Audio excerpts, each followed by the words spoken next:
As a result of America's economic growth in the early part of the 1920s, Americans found themselves with significantly more time and disposable income to be spent in pursuit of entertainment.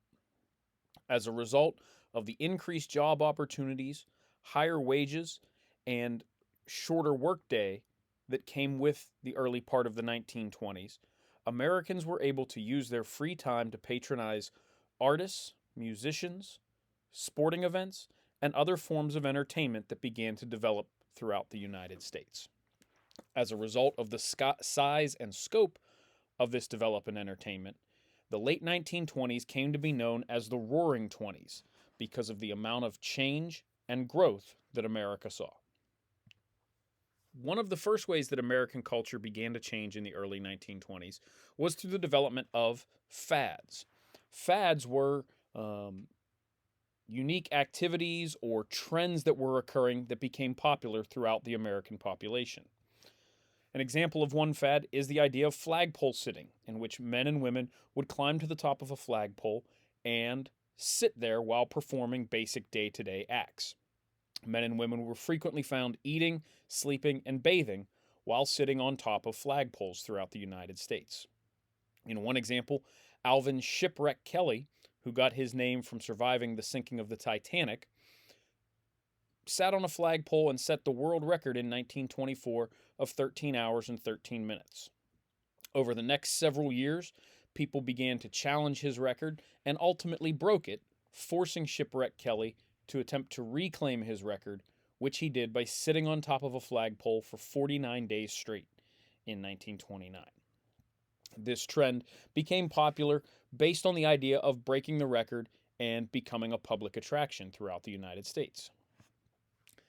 Another major fad of the 1920s were dance marathons, where couples and groups of people would get together and dance for as long as possible. Using rules such as the ones you see there, where at least one partner had to remain in motion at all times and that your knees could never touch the floor, contestants competed to earn cash prizes, in some cases up to $1,000. Similar to flagpole sitting, couples and dancers attempted to break records and set the time limits for the longest dance marathon. One of the more popular examples was Jane Curry dancing for 90 hours straight in 1923. In some instances, participants in dance marathons actually danced until they passed out from exhaustion or until their bodies could no longer handle it.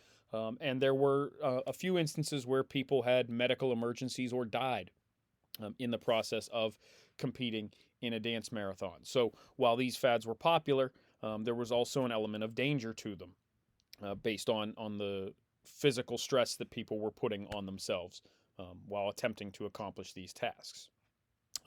A third example of fads from the 1920s was the idea of barnstorming, which was where pilots and stuntmen would perform stunts, typically flying over or around farm fields where large crowds could gather.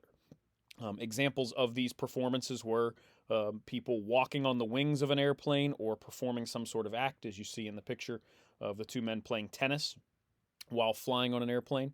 There would also be competitions where planes would take sharp dives and fast spins and do tricks to draw the attention and the admiration of the crowds. And in some instances, daredevils and stuntmen would actually jump from plane to plane while in the air. These competitions became common forms of entertainment in rural America as it was developing separate from the life in the cities on the East Coast and in the major parts of the Midwest. A couple other fads that occurred were a series of new games and toys that we know today and that are common, such as crossword puzzles, miniature golf, and toys like the yo-yo, pogo sticks, and roller skates all became popular toys for children to play with throughout the cities of the United States.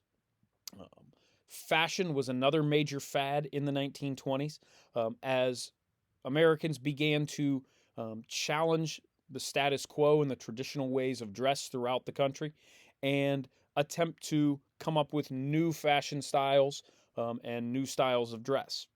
As you can see in the first picture here, um, typical 1920s fashion involved men in suits with hats, women wearing long skirts or dresses, and those styles came to be challenged by um, young Americans who became known as flappers or sheiks based on the style of dress that they had. In the case of flappers, these were a term that was used for women who cut their hair short or bobbed it so that it was cut at roughly shoulder length and tucked under their chin. These women also wore loose fitting dresses or dresses that were significantly shorter, coming, to the knee or above the knee, which really challenged the traditional way of dress for women in the United States. Flappers also were known to wear bright colored lipstick and makeup to draw attention to themselves, as well as jewelry and other accessories that were becoming popular in women's fashion. These women were seen as rebels or rebellious because they were, trying to redefine the traditional role of women in the 1920s. Sheiks were very similar in that they were young men who began to slick their hair back instead of wearing hats. They would wear loose flannel pants or long coats made out of animal skins, such as the camel hair jacket or long raccoon coats. Um, and, again, these people were challenging the typical way of dress, creating new styles and new trends that were associated with young, upcoming Americans who were starting to become the middle class of America due to our country's economic success.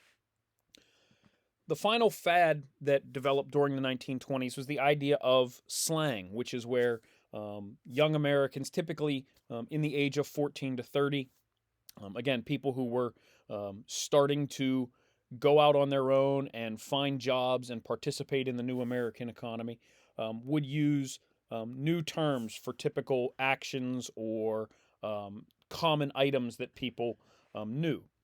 These new terms were seen as unique to the younger generation coming up of age in the 1920s and became associated with their basic way of life. So, some examples of slang terms that developed during the 1920s, the term baloney, meaning that someone was full of baloney or full of nonsense. They were lying, they were exaggerating, or they were telling a story that was untrue.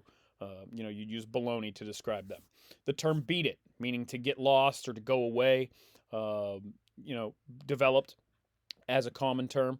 A crush was a term for someone's love interest or someone they were infatuated with.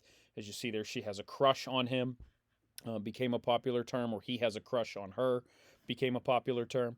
The idea of ducky, or the word ducky, meaning something that was good, became common slang. And so in this example, you can see how slang worked. In some cases, the terms don't actually make sense or don't have any connection to what people were trying to express, but they became common expressions or common forms of language, common words that were used, and that took off to kind of redefine and reshape the American language in the 20s. A couple other examples. You had the term the bee's knees, meaning something was the best of something or the best example of something. You see there, the dance was the bee's knees. The term lettuce came to refer to money, as Americans were, again, having more disposable income and the ability to spend. Lettuce became the slang term for people's money. The term whoopee was used to describe a good time or an expression of enjoyment, as you see. There, with someone expressing their excitement or happiness about going to the zoo. And then you had a couple other phrases. The cat's meow or the cat's pajamas were similar to the idea of the bee's knees, that they were something that was special or something that was good or something that was the best of a category. So you'd say it was the cat's meow or the cat's pajamas. And then the last one, the term nifty, meaning something that was great or something that was good, all became common slang that was used by, Americans in that age group of, around 14 or 15 up through their early 30s. to kind of redefine American life for that generation of Americans. In addition to slang, several other new forms of entertainment were created that became commonplace throughout American life in the 1920s. Circuses, which had been around for decades and had started in the late 1800s, really began to take off as they were able to travel the country using trains and the railroads that had developed leading up to World War I. Now that the war was over and the railroads weren't being used for as much transportation of goods and supplies, now that we had roads that had been built and the introduction of the automobile, as we've looked at previously, Americans were able to use the train system to have traveling circuses that went throughout the country. And in these circuses, you saw a variety of acts set up under the big top or under a series of tents, as you can see in the picture up here in the right-hand corner of the screen. The most common and most popular circus companies were Ringling Brothers and Barnum and Bailey, who merged and went together in 1919. And that allowed them to kind of develop what became known as the greatest show on earth, one of the biggest and largest circuses to travel the country. And people would go to see circuses to see trapeze artists and tightrope walkers, lion tamers, or other animal performances and stunts, as well as sideshow acts such as fire breathers, sword swallowers, clowns, as you see in the poster here for one of the circus displays. All of those things came to be common forms of entertainment that Americans went to and enjoyed. Another common form of entertainment that developed in the performance category was magicians, such as Harry Houdini, who would, amaze and wow Americans with, magic acts and magic tricks. Houdini specifically, based on his background in the circus as a contortionist and a trapeze artist, relied on escape tricks, such as escaping from handcuffs or other locked chains, as you see in this picture. He would be tied up in straitjackets and bound. In some cases, he would actually be chained and dipped into water, as you see in the picture right here, where he's being lowered upside down into a tank of water with his hands and his body chained together. And he would attempt these escape tricks through his performances. Again, wowing Americans. It was the first example of magic that many Americans had been exposed to. And so Houdini, ultimately relied on his physical abilities. Some of his performances were feats of strength, or again, being buried alive. In other instances, he was dumped in coffins into water, and the coffin would sink and he would escape and pop up out of the water, having escaped from his chains or from the coffin. And again, became a very popular form of entertainment, who unfortunately died from a ruptured appendix in 1926. He didn't die performing, but the injuries that he suffered that led to his ruptured appendix were generally thought to be kind of the long-term wearing down of his body because of what he put himself through in these performance shows. So again, live performance entertainment was something that Americans began to experience in large numbers for the first time in the mid to late 1920s as the Roaring Twenties began to take off. In addition to live performances, Americans also began to experience films and video performance.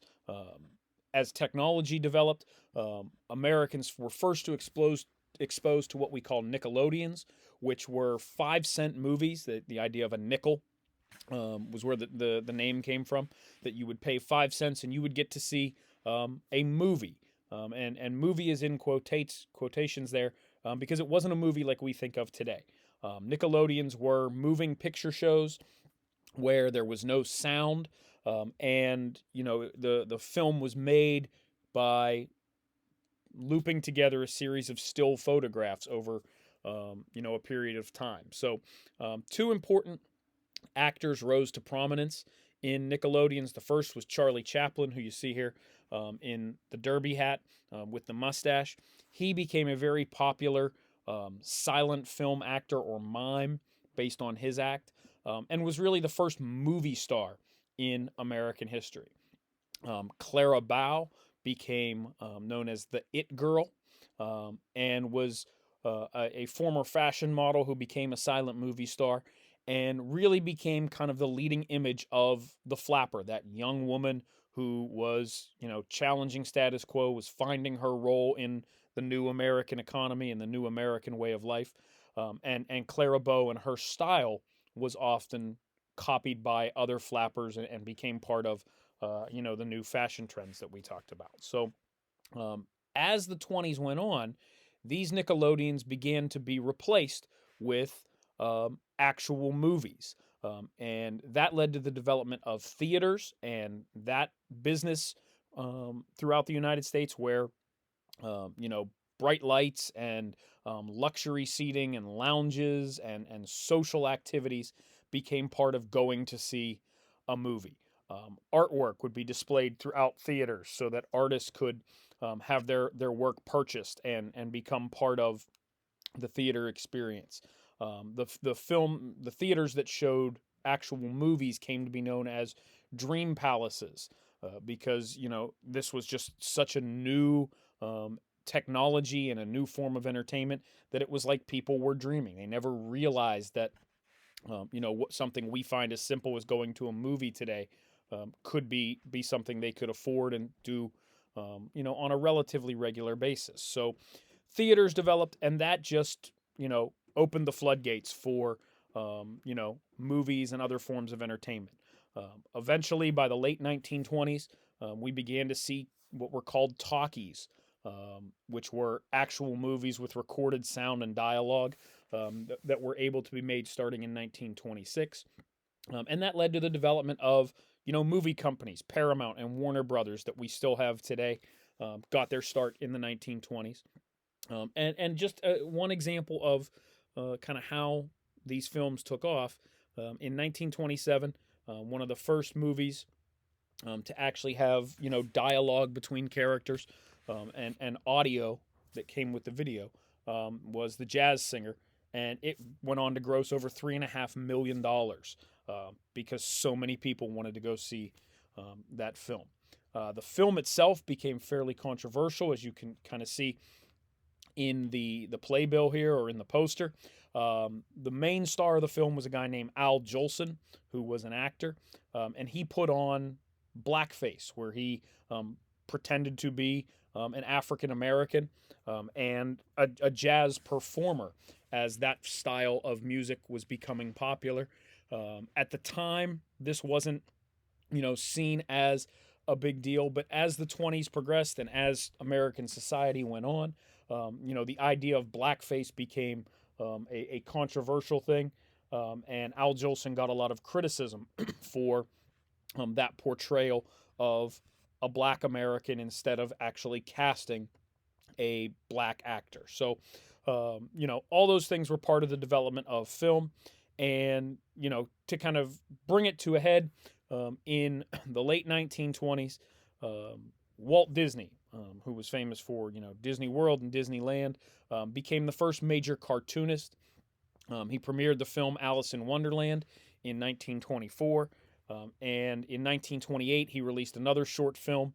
It was roughly 7 minutes long, called Steamboat Willie, which is where Americans were first introduced to Mickey Mouse. And again, with those cartoons, those new forms of entertainment, they all took off and became common parts of American life. And as you see there, Disney eventually opened Disneyland in California in 1955. Disney World in Florida would follow later, but that would come after Walt Disney's death. So, again, you can see the impact of the change in American society by looking at film. As our ability to make films and show films changed and evolved, that form of entertainment became more and more popular, and American society just continued to grow along with it. Another major area of entertainment that developed was music. The first radio broadcast occurred on November 2nd, 1920, where KDKA, the station here in Pittsburgh, broadcast the results of the 1920 election. And that was a noteworthy moment for Americans. They'd never heard a radio broadcast. They'd never gotten news over the radio. All information and all news had to be spread through newspapers up until this point. But as Americans were able to afford radios and radios became commonplace in American homes, radio quickly evolved into a major form of entertainment. News programs developed and continued to expand. Eventually, there were entertainment programs that were put on the radio, and as more and more music became popular and was recorded, those songs ended up being played over the radio, much in the way that we have radio today. So, as music evolved, there were three kind of new types of music that developed. The first was blues, which originated from slave songs and was largely about slave treatment and life of African Americans in the South. Blues music was often associated with conveying emotion, whether it be sadness, joy, or excitement, and really was the first music to combine instruments together in the idea of having a true band like we think of today, where you had guitars, drums, harmonicas, fiddles, and blues would be influential in a whole bunch of other categories of music. It would lead to jazz, it would lead to R&B, country music, and the early rock and roll of the 1940s, 1950s. And then, again, these all kind of evolve and continue to be part of American culture today. The second major form of music was jazz. Jazz was similar to blues in that it developed out of Negro slave spirituals and songs of slaves during the slave years of America's history. And those spirituals and those songs over time evolved into a style of music known as jazz, where the music was a lot of times improvised. It wasn't written. It was played through emotion, played through the feeling of the artist. It began to include, solos or situations where artists would simply play an instrument and play notes that they felt went together, as opposed to sitting down and writing music and playing songs the same way over and over. And jazz really did become kind of part of the new American culture. It was seen as cool or hip. It was seen as a sign of rebellion and being, different from the traditional American culture and the traditional, music that Americans had made and listened to leading up to the 20s. So, as a result of these new styles in music, several musicians came to be popular. One of the most well-known was Louis Armstrong, who became known for his improvised jazz solos and his trumpet playing, as you see in the picture there. His song "What a Wonderful World" is a very common song that people still play today, and that we still hear in the United States. Duke Ellington was probably the largest and most successful musician in the 1920s in terms of jazz music. He played what was known as big band jazz, where he put together a band of multiple artists, multiple musicians, and they played together. He was able to use his influence as part of the Harlem Renaissance movement, which we'll talk about in a few minutes.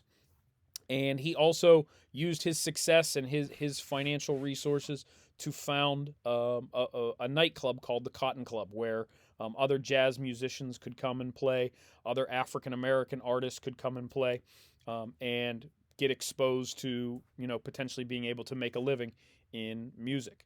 And lastly, we have Bessie Smith. Bessie Smith was a blues singer who went on to be one of the most successful artists in America during the 1920s. She was the highest paid woman or highest paid female musician, and she was one of the highest paid African American performers in the area of music. So, these were the things that were making this new culture so significant. It was opening doors. It was providing opportunities for people who previously did not have the opportunity to make a living, to perform, and to use their talents in a way that allowed them to make money. But now that Americans could afford to pay for music, go see shows, go to nightclubs like the Cotton Club, um, it had a pretty significant change on American culture and the way of life for a lot of musicians. The rise of blues and jazz led to one of the most important social movements of the 1920s, which was the Harlem Renaissance. The Harlem Renaissance was a movement that included a whole bunch of different concepts and perspectives. It was a political movement where there were efforts made to try and influence the government and use the government to change life in the United States. It was a social movement, and it was a cultural movement as well.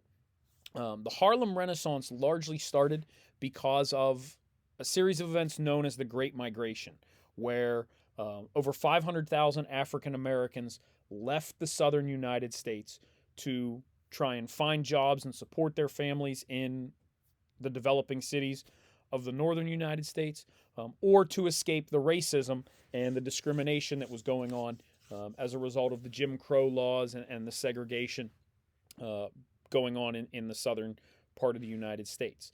And so, as the Harlem Renaissance began to develop, and music like jazz and the blues, and artists like Louis Armstrong and Duke Ellington became more and more popular, African American culture became mainstream. It became an integrated part of day-to-day American life, both for African Americans and for white Americans. The exposure to this new type of music, new types of art and literature through the Harlem Renaissance, ultimately helped to shape and change the role of African Americans in 1920s America. There were four major figures in the Harlem Renaissance who played a role in this series of events. The first was W.E.B. Du Bois, who used his platform to be an advocate against racism and discrimination. He co-founded the NAACP, or the National Association for the Advancement of Colored People, which was an organization that tried to lobby the government and promote government action related to improving the conditions and improving the circumstances for people of color. W.E.B. Du Bois was a little bit more controversial as a figure because he was one of the first people to openly promote challenging and questioning and confronting racist behavior and racist action publicly. Many African Americans, while they were, upset about racism and wanted to do something about it, did not go to the point of kind of openly challenging and questioning it, either politically or socially. W.E.B. Du Bois promoted the idea of education as the method for reducing racism, that if you confronted these issues and discussed them and debated them and taught people about what was going on in America and what the African American experience was like, he believed that would end racism, because people would become upset about what was going on, and that would lead to political, social, and cultural change. The other major figure of the Harlem Renaissance was Booker T. Washington. Washington was kind of the opposite of W.E.B. Du Bois in that he didn't want to necessarily confront racism and openly question it or challenge it in American society. He believed that the solution to dealing with racism and improving conditions for African Americans was to promote areas of cooperation between black and white Americans. So, for example, he believed that, African Americans needed to assimilate into the existing culture of America, that they needed to open businesses and become part of the community, and that through interactions like that, through working with white Americans, through having relationships that develop with white Americans, that over time, racism and segregation and discrimination would begin to disappear and would begin to change in a way that would benefit African Americans. So, he had a different approach to W.E.B. Du Bois, and that resulted in Booker T. Washington kind of becoming the more prominent figure from the Harlem Renaissance among traditional Americans. W.E.B. Du Bois was a little bit more popular among African Americans because he was pushing for change more quickly. But both had a significant influence on, Americans' views about racism, Americans' beliefs about discrimination, and helped to shape and change the role of Black Americans and the role of Black culture in the United States. Uh, while W.E.B. Du Bois and Booker T. Washington were the two most prominent figures in the Harlem Renaissance, and in promoting these ideas.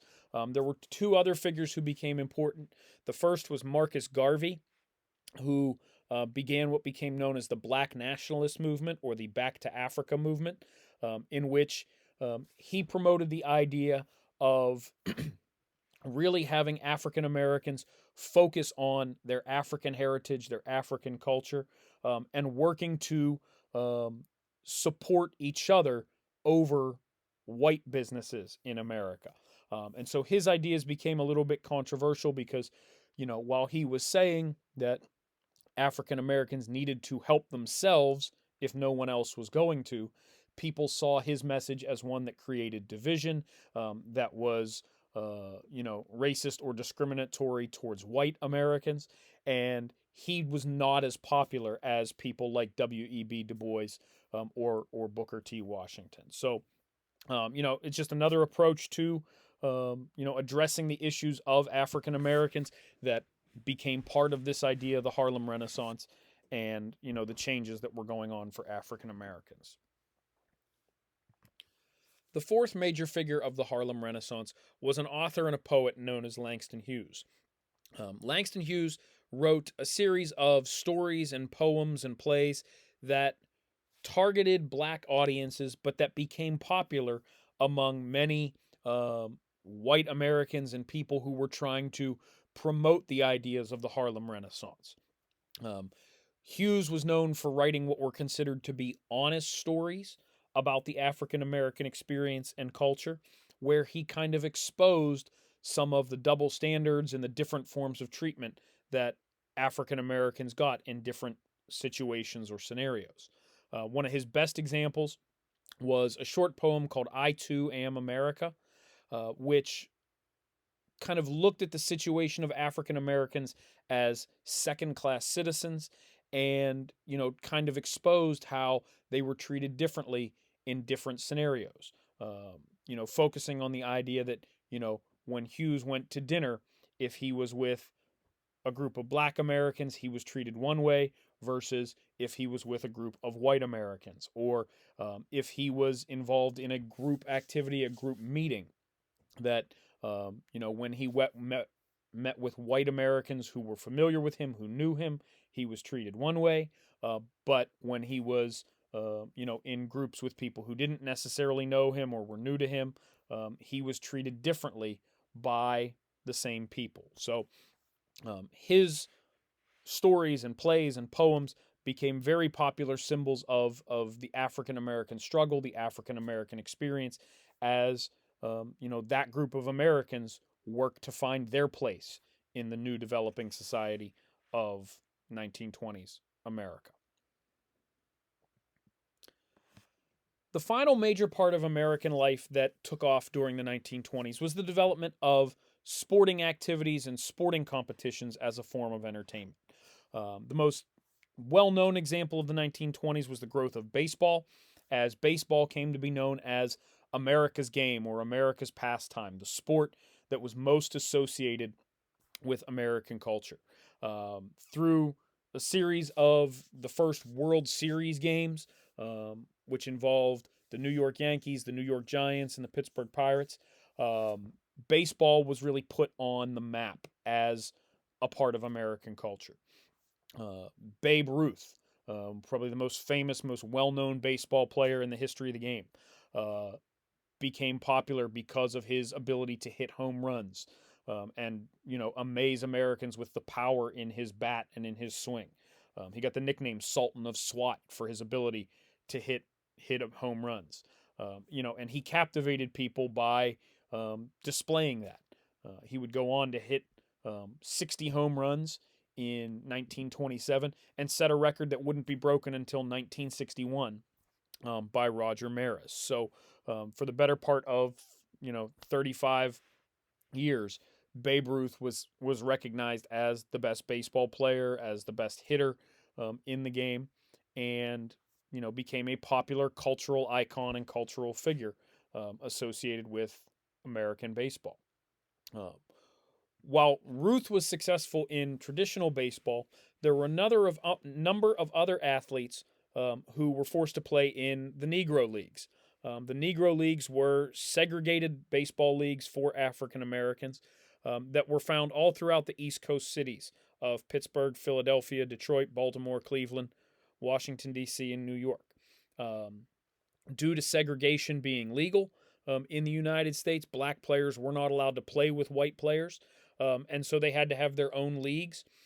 And those led to the development of 3 or 4 major Negro League stars. One of them being Satchel Paige, who pitched for the Pittsburgh Crawfords from 1932 to 1936, and who would go on to be the first black pitcher and 7th black player in Major League Baseball when it ultimately integrated in 1942. Another prominent Negro League player was Josh Gibson, who played for both the Homestead Grays and the Pittsburgh Crawfords as a catcher. He played during most of the 1930s, from 1930 to 1939 in Pittsburgh, and he was kind of recognized as the Black Babe Ruth, or the Negro League home run king, due to the power in his bat. Many people believe that he would have actually beaten Babe Ruth and would have broken his record if been given the opportunity to play in the major leagues. But he ultimately did not get that opportunity and never played in an integrated baseball league. The third and final member of the Negro Leagues that rose to prominence was a player named Cumberland Posey, who both played for and owned the Homestead Grays. He was one of the few examples of an African American rising through the ranks, climbing the social stratus, and making enough money and having enough success to actually own a baseball franchise. Even though the Negro Leagues were segregated in most cases, they were owned by white owners. And Cumberland Posey broke that trend and was able to, create his own league or his own team with the Homestead Grays, who he played for and ultimately owned until 1946. So, again, these opportunities would never have existed if not for, again, the social changes, the economic changes, and the cultural changes that were being driven by events like the Harlem Renaissance in the 1920s and the growth of black culture during that time period. Final couple sports to look at here. You have the increase in the prominence of boxing due to the success of Jack Dempsey, who was the heavyweight champion of the world for 7 years from 1919 to 1926. He became known for his success, his defense of his title, and his sportsmanship. And ultimately, when he fought a fighter named Gene Tunney, he was defeated in 1926. They would have a rematch, and those two in their rematch in 1927 would draw the largest crowd in history to a boxing match, having over 120,000 people attend their fight in Chicago. So, again, you can see kind of how popular sports became, that you had over 100,000 people showing up for one boxing match, which was something that never could have happened or would have happened if not for the economic and cultural growth of the 1920s. Another sport that really rose to prominence was the sport of football, which was largely based on college athletes because of the success of people like Jim Thorpe and Red Grange. Both Thorpe and Grange were kind of all-around athletes. They were both well known for participating in a variety of sports, and would go on to have success, end up in both the college football and professional football halls of fame.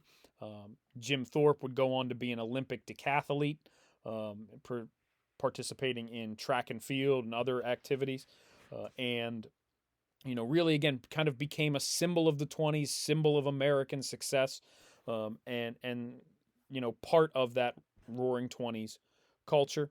And the last athlete to look at here is Gertrude Ederle, who became known as the Queen of the Waves due to her success as an Olympic gold medalist swimmer, and after her effort to swim the English Channel, where she became the first woman to successfully swim across the body of water between England and France. And it took her 14 hours and 31 minutes, which actually set the world record after she beat the record set by some of the men who had attempted to swim across the English Channel. So again, Gertrude Eberle is a perfect example of kind of what the Roaring Twenties was all about. You had challenges to the traditional way of life and things that people had been expected to do or had been able to do. You had individual accomplishments and individual feats that drew the attention of Americans. When Ederle returned from swimming the English Channel, there was a ticker tape parade in New York City. The entire city turned out to celebrate her and celebrate her success. And these athletes, these movie stars, these musicians, they all became cultural icons, cultural figures, because Americans had the time and the money and the opportunity to participate in entertainment activities, based on their performances. And that's what really drove the 1920s, this new way of life, this new culture, these new forms of entertainment, and just a fundamentally different way of life for Americans than we had ever seen at any other point in our history.